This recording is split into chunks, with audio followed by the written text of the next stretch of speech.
ஏங்க சம்பளம் வாங்கிட்டு வந்துட்டீங்களா? இன்னும் 2 நாள் தரேன்னு இருக்காங்க. தலையை வலிக்குது, டீ போட்டு கூட. ஏங்க நான் என்ன சொல்லிட்டு இருக்கேன், நீங்க என்ன சொல்லிட்டு இருக்கீங்க?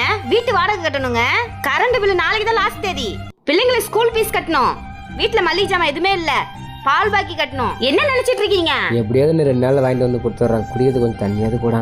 என்னங்க வீட்டுல இவ்வளவு பிரச்சனை ஓடுது, தண்ணி தண்ணின்னு இருக்கீங்க? என்னங்க குடிச்சு தொலைங்க.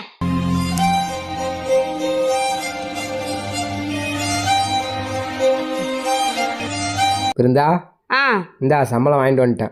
சரிங்க. ஒரு நிமிஷம். நான் சின்ன வயசாக இருக்கும்போது எங்கள் அப்பா வேலை வேலைன்னு ஓடிட்டே இருப்பார். ஏம்பான்னு நான் கேட்பேன். உனக்கு இப்போ புரியாதுடா, உனக்குன்னு ஒரு குடும்பம் வரும்போது அப்போ புரியும்னாரு. அதை நான் இப்போ புரிஞ்சுக்கிட்டேன். பணம் இருந்தால் தான் வெளியிலையும் மதிக்கிறாங்க, வீட்டுக்குள்ளே நீயும் மதிக்கிற.